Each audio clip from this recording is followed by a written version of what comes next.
Hi, I'm Roberto from Culture of Love, and today we're gonna make sauerkraut. Now, sauerkraut is made primarily from cabbage, and it's such a good food. It's probiotic that you can make at home. For this recipe, we're gonna use purple cabbage. We're gonna use 4 pounds of purple cabbage. This is Peruvian yellow ají. This sauerkraut that we're making is kind of like a Peruvian twist on the German sauerkraut. If you can't find a yellow ají, bell peppers will be just fine for this recipe. And then red onion and garlic. Alright, so let's get started. First, we're going to work with the cabbage. So the first thing you want to do is wash the cabbage in filtered water, just purified water. So you see this white stuff around the outside? This is actually yeast. This is going to help the fermentation process. You can tell if when I touch it, it rubs out. And you find the same thing.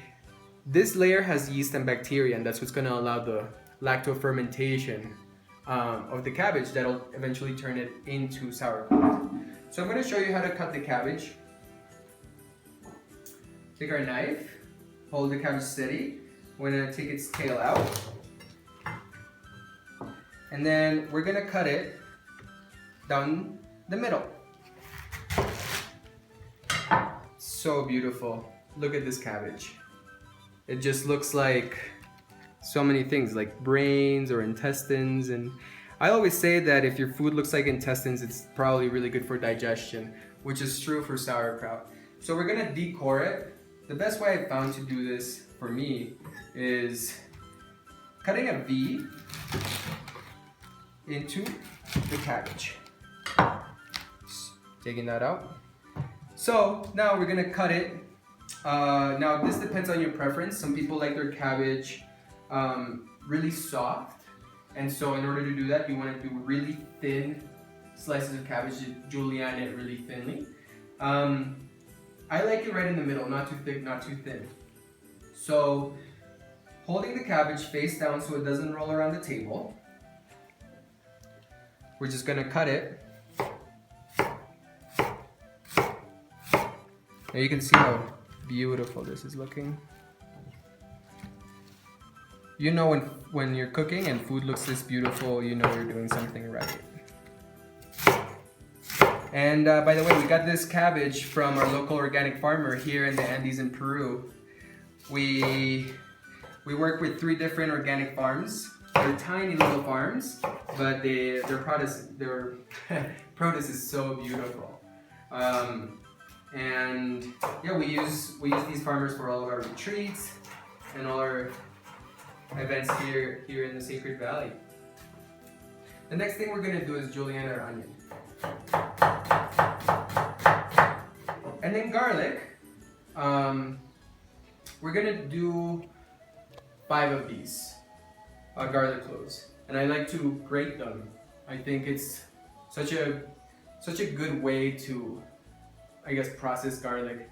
Some people slice it, but I find that grating is the fastest, and it's just the right amount, like the right texture I want in my meals. And I'm gonna add this garlic to garlic that we prepped beforehand. All right. And now to the yellow ají. So depending on how spicy you want it, yellow ají is not very spicy at all actually. Sometimes there's a little bit of spice. And so just to make sure that it's not too spicy, what I do is I take out the seeds. The seeds is where most of the spice lives. So here are the seeds. It's very easy to do this with a spoon.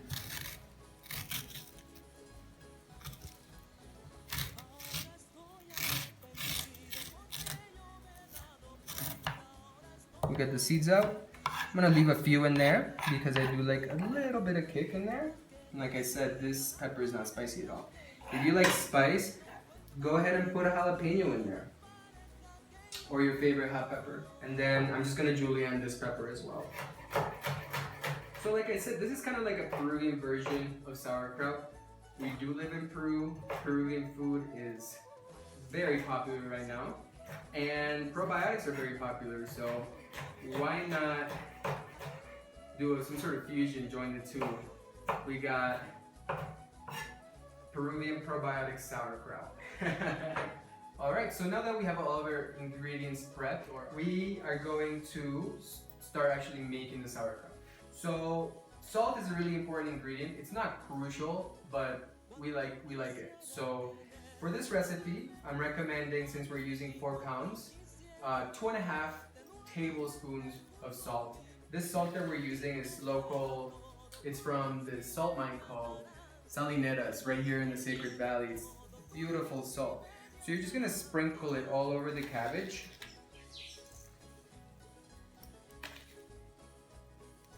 And then you're gonna massage it. I think that when you cook, using your bare hands is very important. You know, just that connection of having your hands in the food is so crucial. And you just massage it, make sure that all the salt is well mixed in all of the cabbage. And what the salt is gonna do is actually gonna take the juices out of the cabbage, and we're gonna ferment the cabbage in its own juices, which actually is gonna improve the flavor a ton. You know, probiotic sauerkraut is so good for your belly. It's filled with the good bacteria, the kind of bacteria that helps you fight parasites and harmful bacteria in your belly. It improves digestion. It's such an important aspect of anyone's diet, and that's why we have it available for every meal that we host here at Culture of Love Retreats. All right, so now that it's all mixed in, you can see the water's already coming out of the cabbage.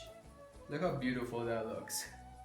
So what we're gonna do is we're actually gonna beat it up a little bit. And like I said, we're just gonna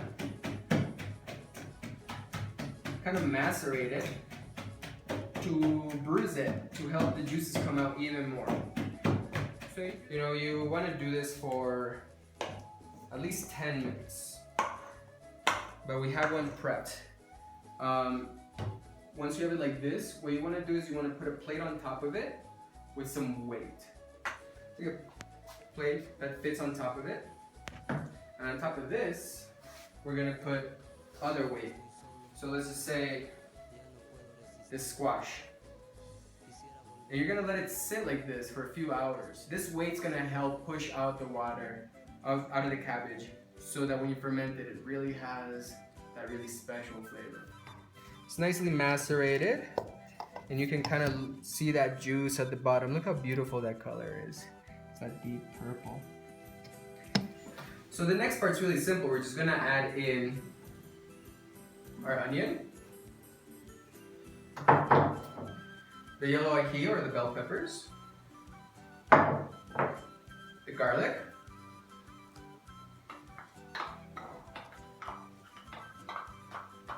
and the cumin.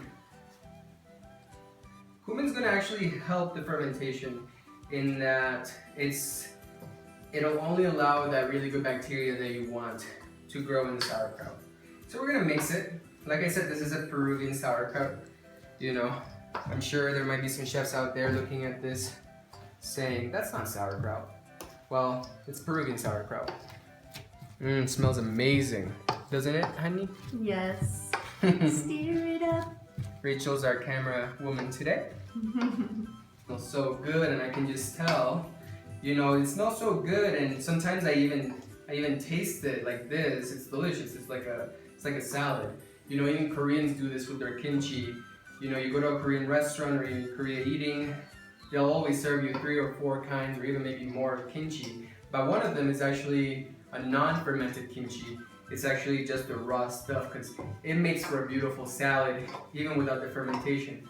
But when I taste this, I'm already expecting that brininess that comes from the fermentation, and I'm like, oh wait, it hasn't fermented yet. But it only makes me get more excited about the final product. This is a Fido jar. And Fido jars have this locking mechanism where there's this rubber gasket and it's closed with pressure like this. Now, if there's gases building up inside from the fermentation, this kind of locking mechanism will actually let the gas escape. As gas builds up, it won't break your vessel because it'll give in a little bit. It'll give in enough for the gases to escape. And so it's a very safe way to ferment because it won't let any air in, so it's safe, no mold's gonna get inside. We can start filling in the sauerkraut into the phytojack. Another important aspect of this is you don't want it to be filled to the top. You want there to be some space. If you fill it up too much, as it ferments, it's gonna bubble and it will spill. So be careful of that. I'll show you how much to fill it up to. As you're filling it up with your wooden spatula, whatever tool you have, just kind of tamp it down. Make sure that there's no air pockets. Alright, so we've got all our sauerkraut in there, and now the last part, we're gonna add in that beautiful juice. If there wasn't enough water, for some reason your cabbage didn't produce enough water with the salting and the pounding, then just add some filtered water in. Just make sure it's not tap water because sometimes it has chlorine, and the chlorine will kill the good bacteria that's actually creating the lactofermentation. And you can stop at this point, although something I like to do sometimes is if I kept the core of the cabbage, or if I have these outer leaves and they're clean, I will actually put them in and cover the top of it so that it kind of pushes all of the cabbage down, making sure that it is all indeed submerged. You know, in this specific sauerkraut, I think it's a smart recipe because we're actually using garlic, we're using onion, and we're using cumin. And those three things are actually going to protect you and protect your batch of sauerkraut from any kind of negative bacteria that are in there, because those things prevent bad bacteria from growing, and they create an environment that the good bacteria love to thrive in. Well, let's just take a paper towel, you know, that's definitely clean, and kind of wipe the inside carefully for the cabbage that got stuck on the wall on its way in. You know, it's not a big deal, but sometimes those little pieces of cabbage that get stuck on the way in, they can mold, and it's not a big deal. You can just take them out. But if you do this step, then you won't even have to worry about it in the first place. All right, perfect. So here's our sauerkraut. We're gonna let this sit out at room temperature, away from the sunlight, depending on the temperature, for 1 to 3 weeks. So here in the Andes, it's a little chilly. It can also be warm. So what I'm gonna do is I'm gonna leave it out without opening it at all for 2 weeks. Then I'm gonna taste it. And if it tastes good to you, then it's ready. If it tastes sauerkrauty enough for you, it's ready. And if it's not briny enough, then it's not ready. Just close it back up, make sure that everything is submerged in its liquid, and let it sit out for another week.